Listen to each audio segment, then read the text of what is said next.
High students, গত class তোমাদের malnutrition অর্থাৎ অপুষ্টি সম্বন্ধে বলেছিলাম। এবার তোমাদের basic concept about food nutrition and health chapter মধ্যে শেষ চ্যাপ্টার হলো হেলথ। এই হেলথ সম্বন্ধে তোমাদেরকে আজ পড়াবো। তো হেলথের ডেফিনেশন কি? The condition being found in body mind spirit specially freedom from physical disease or pain, অর্থাৎ শরীর, মন ও কর্মক্ষমতা অটুট, বিশেষত শরীর রোগ ব্যাধি ও ব্যথা বেদনা মুক্ত। যাকে বলা হয় রোগের ঠিক বিপরীত অবস্থা হচ্ছে যে স্বাস্থ্য। দৈনন্দিন মানসিক ও সুস্থ অবস্থায় যে ব্যক্তি স্বাভাবিক জীবনযাপন করেন, মেলামেশা স্বাচ্ছন্দ্য করেন, দৈনন্দিন কাজকর্ম করতে উৎসাহ, তো তাকেই সেসব ব্যক্তিকে স্বাস্থ্যবান বলা হচ্ছে। এরপর এই হেলথের চ্যাপ্টার মধ্যে তোমরা কি কি জানতে পারবে। তো হেলথ চ্যাপ্টারের মধ্যে তোমাদেরকে যেটা নিয়ে পড়াবো সেগুলি হলো definition of health, new philosophy of health, various dimensions of health, relation between food nutrition and health, cause of ill health, primary symptoms of physical illness. এই জিনিসগুলো তোমাদেরকে আজ পড়াবো এবং এই জিনিসগুলো প্রত্যেকটা জিনিস পুঙ্খানুপুঙ্খভাবে আমি তোমাদেরকে বলবো। তোমরা অবশ্যই সেগুলো বুঝতে পারবে। চলো শুরু করছি। হেলথ অর্থাৎ স্বাস্থ্য। তো স্বাস্থ্য হলো রোগের বিপরীত অবস্থা, অর্থাৎ দৈহিক ও মানসিক সুস্থ অবস্থা। যে ব্যক্তি স্বাভাবিক জীবনযাপনে সক্ষম, মেলামেশাতে স্বাচ্ছন্দ্য, দৈনন্দিন কাজকর্মে নিরুৎসাহ নয়, সেই ব্যক্তিটাই হচ্ছে যে স্বাস্থ্যবান। তো স্বাস্থ্যের কয়েকটি আমি ডেফিনেশন এখানে লিখেছি। তো চারটা ডেফিনেশন আছে এখানের মধ্যে। তো চারটা ডেফিনেশনের মধ্যে যে কোনো একটি ডেফিনেশন তোমাদের পরীক্ষার খাতায় লিখলেই হবে। তো সাধারণত আমি তোমাদেরকে অ্যাডভাইস দেবো সবসময় হুয়ের ডেফিনেশন লেখাটাই চেষ্টা করবে, ঠিক আছে? আর হুয়ের যখন ডেফিনেশনটা লিখবে তখন ইংলিশে লেখারই চেষ্টা করবে। এবং এখানে দেখবে চারটা ডেফিনেশনের মধ্যে এই লাস্টের এই তিনটে 1, 2, 3 এই তিনটে ইংলিশে লিখানো হয়েছে। তো এই প্রথমটা ওয়েবস্টার থেকে এই ডেফিনেশন নেওয়া হয়েছে, অক্সফোর্ড ইংলিশ ডিকশনারি থেকে এই হয়েছে, আর হুয়ের থেকে এই ডেফিনেশনটা নেওয়া হয়েছে। তো এই চারটার মধ্যে যে কোনো একটা লিখবে। আর যদি 1, 2, 3 এই তিনটের মধ্যে যদি লিখতে চাও ডেফিনেশন, তাহলে অবশ্যই ইংলিশে লেখার চেষ্টা করবে। তো আমি প্রথমে যে ডেফিনেশন সেটা আমি বলবো। তো স্বাস্থ্য হলো দেহের ও মনের সুখানুভূতি। এটি কেবল রোগের অনুপস্থিতি কিংবা দুর্বলতার অভাব নয়, এটি হলো সম্পূর্ণ শারীরিক, মানসিক এবং সামাজিক কল্যাণমূলক অবস্থা। সাধারণ স্বাস্থ্যের একাধিক সংজ্ঞা রয়েছে। প্রথম সংজ্ঞাটা being found in body mind and spirit specially freedom from physical disease or pain, বলেছে ওয়েবস্টার। মানে স্বাস্থ্য এমন একটি অবস্থা যেখানে শরীর, মন ও কর্মক্ষমতা অটুট, বিশেষত শরীর রোগ ব্যাধি ও বেদনা মুক্ত। নেক্সট সংজ্ঞাটা আসবো, লেখা আছে soundness of body or mind that condition in which its function are duly and efficiently discharge, বলছে অক্সফোর্ড ইংলিশ ডিকশনারি থেকে এই সংজ্ঞাটা নেওয়া হয়েছে। মানে এটি এমন একটি অবস্থা যেখানে শরীর ও মন অটুট থাকে ও কাজগুলি যথাযথ সঠিকভাবে সম্পন্ন করা যায়। নেক্সট হচ্ছে হুয়ের সংজ্ঞা, health is state of complete physical, mental and social wellbeing and not mainly and absence of disease or ইনফার্মিটি। মানে স্বাস্থ্য একটি শারীরিক ও মানসিক ও সামাজিক সুখাবস্থা, শুধুমাত্র রোগ বা দুর্বলতা অনুপস্থিতি নয়।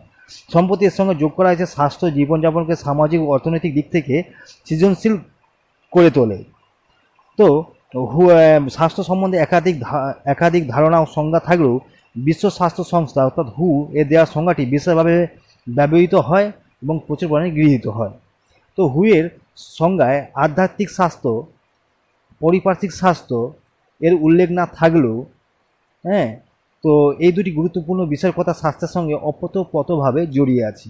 কোনো রকম ক্রোধ, ঈর্ষা থেকে নিজেকে মুক্ত রাখা, সকলের জন্য ন্যায় মঙ্গল প্রার্থনার মধ্য দিয়ে আধ্যাত্মিক স্বাস্থ্য অর্জন সম্ভব। এর বিপরীত অনর্থ ডেকে আনে। পারিপার্শ্বিক স্বাস্থ্যের মান বজায় রাখার জন্য প্রথমেই খাদ্য উপাদানের সমবন্টনের উপর গুরুত্ব দিতে হবে। এর সঙ্গে সকলের জন্য প্রাথমিক শিক্ষা, স্বাস্থ্য পরিষেবা, নিরাপদ জল, অনাময় ব্যবস্থা, এই সকল প্রাথমিক সুবিধাগুলি অবশ্যই বিবেচ্য। প্রত্যেক যেন ন্যূনতম বিষয়গুলি পায় সেদিকে লক্ষ্য রেখে যথাযথ ব্যবস্থা নেওয়া প্রয়োজন। জীবনযাত্রায় মনোন্নয়ন হলেই সার্বিক উন্নয়ন সম্ভব, আর তার প্রথম সোপানই হলো পুষ্টিকর খাদ্যের যোগান। তো আশা করছি বুঝতেই পেরেছ। তো next topic, new philosophy of health, অর্থাৎ স্বাস্থ্য সম্পর্কিত কয়েকটি নতুন দর্শন। স্বাস্থ্য সম্পর্কিত কয়েকটি নতুন দর্শনগুলি হলো: স্বাস্থ্য জনগণের প্রাথমিক অধিকার। দ্বিতীয় নম্বর, চিকিৎসা পরিসংক্রান্ত খরচ বৃদ্ধি নয়, জীবনকে সৃজনশীল করে তোলার একটি পন্থা। স্বাস্থ্য অন্যান্য বিভাগের সঙ্গে অপোতপ্রোতভাবে জড়িত, স্বাস্থ্য উন্নয়নের অপরিহার্য অঙ্গ। স্বাস্থ্য জীবনকে গুণসম্পন্ন করার কেন্দ্র। ব্যক্তি, রাজ্য, আন্তর্জাতিক স্তরে প্রতিটি ক্ষেত্রে দায়িত্ব স্বাস্থ্য বজায় রাখা। স্বাস্থ্য ও তার মন বজায় রাখা একটি মুখ্য সামাজিক বিনিয়োগ। স্বাস্থ্য পৃথিবীব্যাপী সামাজিক লক্ষ্য। তো বিশেষ স্বাস্থ্য বিশেষজ্ঞ চাকলে স্বাস্থ্যের সঠিক ধারণা দিতে গিয়ে যে কথাগুলি বলেছেন সেগুলি হলো: স্বাস্থ্যের অর্থ সুস্থতা, অসুস্থতার বিপরীত অবস্থা। স্বাস্থ্য জীবনযাত্রার পথ নির্দেশ করে, শরীরকে সুস্থ রাখে। স্বাস্থ্যচর্চার মধ্য দিয়ে সুপুষ্টির মান নির্ণীত হয়। সুস্বাস্থ্য স্বনির্ভর হতে শেখায় ও অন্যের সঙ্গে সুসম্পর্ক গড়ে তোলে। স্বাস্থ্য প্রত্যেক ব্যক্তির নিজস্ব দায়িত্ব রয়েছে। নেক্সট চ্যাপ্টারে আসবো ভেরিয়াস ডিমেনশন অফ হেলথ, অর্থাৎ স্বাস্থ্যের বিভিন্ন দিক। স্বাস্থ্যের উল্লেখযোগ্য দিকগুলি সম্পর্কে আমি এখানে উল্লেখ করেছি। স্বাস্থ্য প্রথমে যে দৈহিক স্বাস্থ্যকে 4 ভাগে আমি ভাগ করেছি। প্রথম দৈহিক স্বাস্থ্য, মানসিক স্বাস্থ্য, সামাজিক স্বাস্থ্য আর আধ্যাত্মিক স্বাস্থ্য।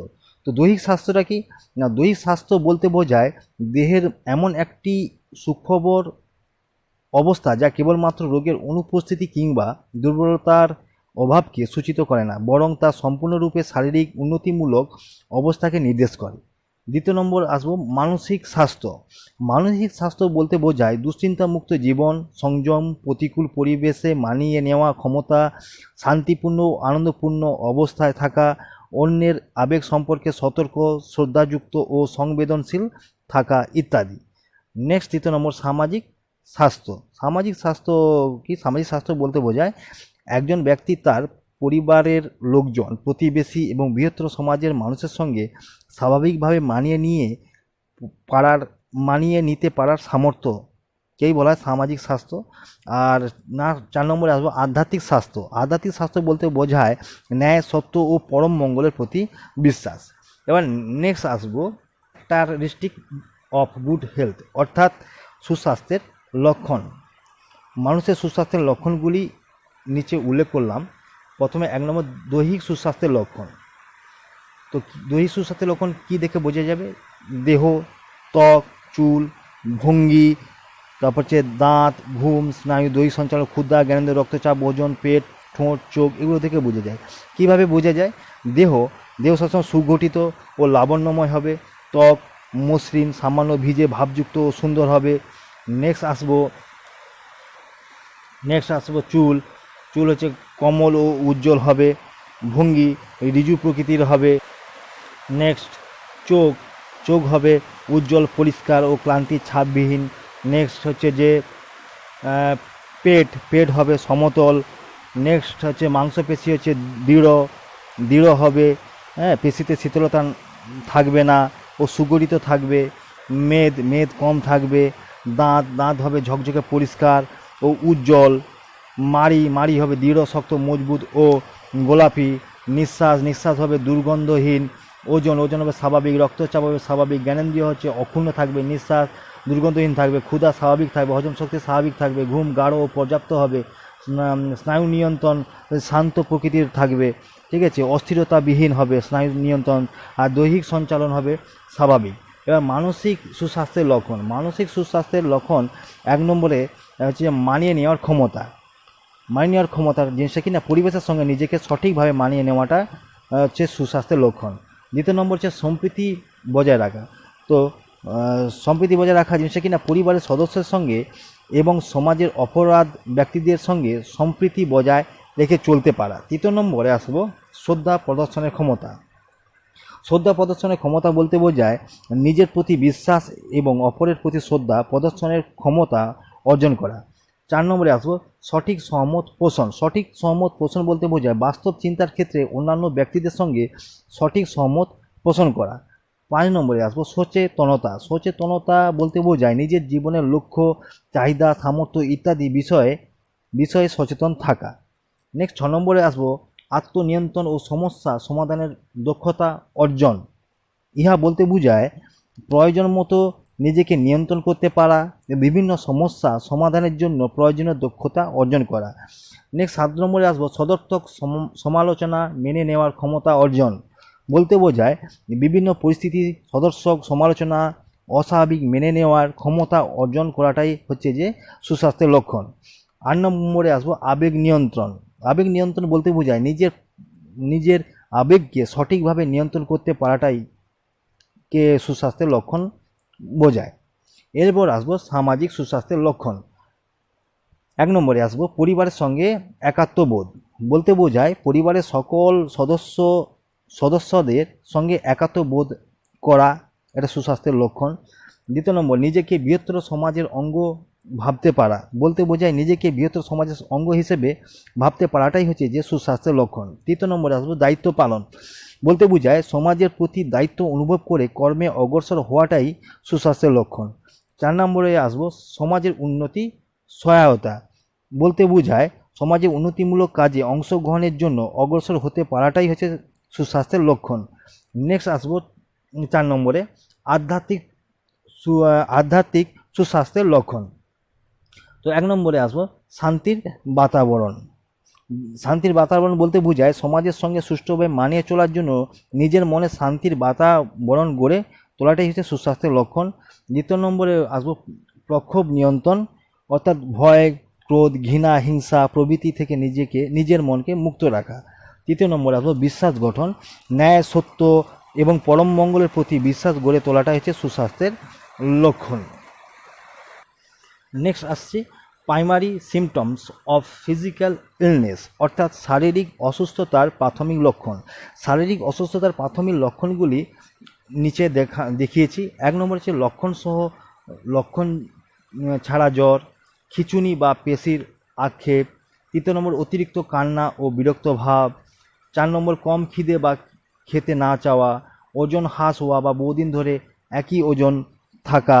আরও আছে পায়খানার রং বা ধরনের পরিবর্তন, পায়খানা বা বমিতে কৃমি থাকা, তলপেট পর্যন্ত পা মরা, শুকনো কোঁচকানো চামড়া, চিমটি কাটলে সহজেই ভাঁজ পড়ে, শুকনো মুখ ও জিভ এবং লাল জিভ, কম প্রস্রাব। এগুলো হচ্ছে শারীরিক অসুস্থতার প্রাথমিক লক্ষণ।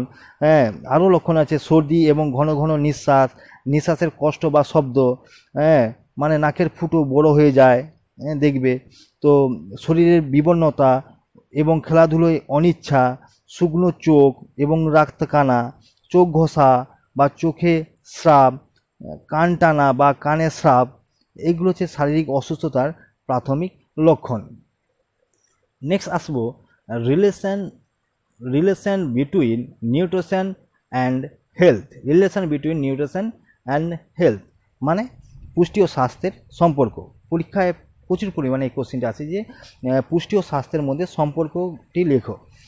তো প্রথমে একটু ভূমিকা দিতে হবে। পুষ্টির সঙ্গে স্বাস্থ্যের নিবিড় সম্পর্ক বর্তমান। উপযুক্ত পুষ্টি ছাড়া স্বাস্থ্য গঠন এবং স্বাস্থ্য রক্ষা সম্ভব নয়। পুষ্টি ও স্বাস্থ্য এই দুইটি বিষয় পরস্পরের সঙ্গে গভীরভাবে সম্পর্কযুক্ত। ঠিক আছে, লিখলে তারপরে পুষ্টি এবং স্বাস্থ্যের ডেফিনেশন লিখবে। ডেফিনেশন লেখার পর তাদের মধ্যে একটা সম্পর্ক তৈরি করবে। কীরকম সম্পর্ক তৈরি করবে না, লিখবে এইভাবে: স্বাস্থ্যের মূল লক্ষ্য হলো দেহযন্ত্রটিকে সর্বদা সচল এবং কর্মের উপযোগী করে রাখা। দেহযন্ত্র সচল ও কর্মের উপযোগী করে রাখতে গেলে প্রয়োজন শক্তি। এই শক্তি আমরা পুষ্টি ছাড়া সরাসরি অর্জন করতে বা দেহে উৎপন্ন করতে পারি না। তাই স্বাস্থ্য গঠন ও স্বাস্থ্য রক্ষার জন্য পুষ্টি অপরিহার্য। এরপর লিখবে স্বাস্থ্যের উপর অপুষ্টির প্রভাব। জিনিসটা কি, এরপরেই লিখবে না উপযুক্ত মাত্রায় পুষ্টিকর খাদ্য গ্রহণ না করলে দেহ কৃশকায় হয়, দুর্বলতা বাড়ে, রক্তচাপ কমে যায়, হৃদস্পন্দন হার ধীরে ধীরে কমে যায়, ক্রমে রক্তহীনতা দেখা যায়, প্লাজমা প্রোটিন ক্ষয়প্রাপ্ত হওয়ায় হাত পা ও মুখে শোথ বা ইডিমা দেখা দেয়। এক কথায় অপুষ্টির ফলে পুষ্টির অভাব, স্বাস্থ্যের অবনতি ঘটে। এটাই হচ্ছে যে সম্পর্ক। এইভাবেই লিখতে হবে তোমাদের পরীক্ষা খাতায়। নেক্সট পরীক্ষায় আসে যে একই রকমের কোশ্চেন আসে, যে relation between food, nutrition and health, মানে পুষ্টি, খাদ্য এবং স্বাস্থ্যের মধ্যে সম্পর্ক কী। তো তোমরা এটার ক্ষেত্রে একই রকমভাবে লিখবে, ঠিক আছে? একই রকমভাবে একটু ভূমিকা দিবে, এইভাবেই লিখবে যেভাবে আমি বলছি। হ্যাঁ, তো একদিকে খাদ্য পুষ্টি, অন্যদিকে স্বাস্থ্য একটি মুদ্রার দুটি দিক, একে অপরের সঙ্গে অঙ্গাঙ্গিভাবে জড়িত। খাদ্য ছাড়া পুষ্টির কথা ভাবা যায় না, আবার পুষ্টিকর খাদ্য ছাড়া সুস্বাস্থ্যের কথাও চিন্তা করা যায় না। NIN এর প্রতিষ্ঠাতা পুষ্টিবিদ ম্যাকারসন বলেছেন, food is the instrument of nourishment and nutrition is the act of doing it. অর্থাৎ দেহের উপর খাদ্যের কাজই পুষ্টি। একের থেকে অপরকে বিচ্ছিন্ন করলেই অস্বাস্থ্যকর অবস্থা দেখা যাবে। Next, health is the outcome of good of nutrition. অর্থাৎ সুখাদ্য ও সুপুষ্টির প্রতিফলন সুস্বাস্থ্য। হ্যাঁ, এরপর লিখবে, আবার পুষ্টি একটি জৈবিক প্রক্রিয়া। স্বাস্থ্যের কোনো অবনতি হলে পুষ্টির কাজ ব্যাহত হয়। তখন শুধু যে শারীরিক কাজকর্মে ব্যাঘাত ঘটে তা নয়, মানসিক স্বাস্থ্যেরও ব্যাঘাত ঘটে। কাজকর্মে গতি না থাকায় উৎপাদনমুখী জীবনে ছন্দপতন ঘটে, আলস্য আসে। ব্যক্তি, পরিবারের, সমাজ প্রত্যেকেই এর ফলে ক্ষতিগ্রস্ত হয়। এরপর তোমরা এই এতটা লেখার পর প্যারা করে লিখবে, অন্যদিকে গাজর একটি পুষ্টিকর খাদ্য। গাজর একটি খাদ্য, গাজরের মধ্যে থাকে ক্যারোটিন। সেই ক্যারোটিন হলো পুষ্টি। হ্যাঁ, এর মধ্যে থাকে, যা শরীরে স্নেহের উপস্থিতিতে ভিটামিন এতে পরিবর্তিত হয়ে দৃষ্টিশক্তিতে ভালো রাখে। যেমন দৃষ্টিশক্তি ভালো রাখছে, অর্থাৎ স্বাস্থ্য ভালো রাখছে। তো খাদ্য পুষ্টির প্রতিটি অধ্যায়েই খাদ্যের পুষ্টিগুণ, স্বাস্থ্যের উপর তার প্রভাব সম্বন্ধে আলোচনা করা হয়েছে। সেই জন্য একথা আলাদা করে বলার অপেক্ষা রাখে না যে খাদ্য, পুষ্টি ও স্বাস্থ্যের মধ্যে গভীর সম্পর্ক বর্তমান। বাস এইটাই লিখলেই তোমরা মোটামুটি ফুড, নিউট্রিশন আর হেলথের রিলেশন কমপ্লিট হয়ে যাবে। ঠিক আছে, নেক্সট আসবো কজ অফ ইল হেলথ, মানে ভগ্ন স্বাস্থ্যের কারণ। পরীক্ষায় বারে বারে এই কোশ্চিনটা আসে যে ভগ্ন স্বাস্থ্যের কারণগুলি লেখো। তোমরা এইভাবে লিখবে, মানে পয়েন্ট দিয়ে দিয়ে লিখবে। ঠিক আছে, সাব হেডিং দিয়ে দিয়ে লিখবে। তো লিখবে, ভগ্ন স্বাস্থ্য বা নিকৃষ্ট স্বাস্থ্যের গুরুত্বপূর্ণ কারণগুলি নিম্নরূপ বলে লিখে। তো প্রথমে 1 নম্বরে সাব হেডিং দিবে নিম্নমানের খাদ্য। জিনিসটা কি না, দৈনন্দিন জীবনে আমরা যেসব খাদ্য গ্রহণ করি তাতে উপযুক্ত মাত্রায় পুষ্টি উপাদান না থাকলে অপুষ্টি দেখা দেয়। অপুষ্টির কারণে দেহে বিভিন্ন ধরনের রোগ সৃষ্টি হয় এবং ধীরে ধীরে স্বাস্থ্যের অবনতি ঘটে। 2 নম্বরে লিখবে শারীরবৃত্তীয় কারণ। জিনিসটা কি, শারীরবৃত্তীয় কারণ বলতে বোঝায় অনেক সময়ে খাদ্যে উপযুক্ত মাত্রায় পুষ্টি উপাদান থাকা সত্ত্বেও পরিপাক, শোষণ, আত্তীকরণ প্রভৃতি শারীরবৃত্তীয় ত্রুটির কারণে ওই পুষ্টির উপাদান শরীরের গঠনের কাজে ব্যবহৃত হতে পারে না। ফলে ব্যক্তির দেহে অপুষ্টি দেখা দেয় এবং ব্যক্তি ভগ্ন স্বাস্থ্যের অধিকারী হয়। নেক্সট 3 নম্বরে সাব হেডিং দিবে রোগ সংক্রমণ। বলতে বোঝায় দেহের রোগ সংক্রমণ ঘটলেও পুষ্টি উপাদান সঠিকভাবে আত্তীকরণ হয় না, ফলে স্বাস্থ্যের উপর তার প্রভাব পড়ে, স্বাস্থ্য ভাঙতে থাকে। নেক্সট 4 নম্বরে সাব হেডিং দিবে দারিদ্র। দারিদ্র বলতে বোঝায় আর্থিক দুরবস্থার কারণে বহু মানুষ উপযুক্ত পুষ্টি গুণসম্পন্ন খাদ্য জোগাড় করতে পারে না, ফলে নিম্নমানের খাদ্য গ্রহণ করতে বাধ্য হয়। এর ফলেও ব্যক্তি ভগ্ন স্বাস্থ্যের অধিকারী হয়। নেক্সট 5 নম্বরে সাব হেডিং দিবে কুসংস্কার ও ধর্মীয় কারণ।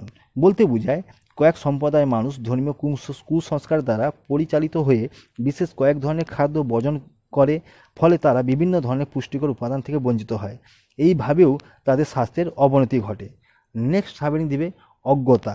অজ্ঞতা বলতে বোঝায় স্বাস্থ্যবিধি ও পুষ্টি বিষয়ে অজ্ঞতাও ভগ্ন স্বাস্থ্যের অন্যতম কারণ। জীবন বিকাশের বিভিন্ন পর্যায়ে, যেমন শৈশব, বাল্য, কৈশোর প্রভৃতি স্তরে এবং মহিলাদের গর্ভাবস্থায় ও প্রসূতি অবস্থায় কী ধরনের খাদ্যগ্রহণ করা দরকার সেই বিষয়ে বহু মানুষই অজ্ঞ। তাই অজ্ঞতাকে ভগ্ন স্বাস্থ্যের একটি উল্লেখযোগ্য কারণ হিসেবে বিবেচনা করা হতো। তো এতটা পর্যন্ত যে পড়ালাম, তো এই বিষয়ের মধ্যে এই স্বাস্থ্য যে এতটা পড়ালাম, তো এর মধ্যে থেকে কী কী কোশ্চেন আসার সম্ভাবনা সবথেকে বেশি? তো পরীক্ষায় সাধারণত আসে যে স্বাস্থ্য কাকে বলে, সুস্বাস্থ্যের লক্ষণগুলি লেখো। তারপরে আসে পুষ্টি ও স্বাস্থ্যের সম্পর্ক কী, পুষ্টি, খাদ্য ও স্বাস্থ্যের মধ্যে সম্পর্ক কী।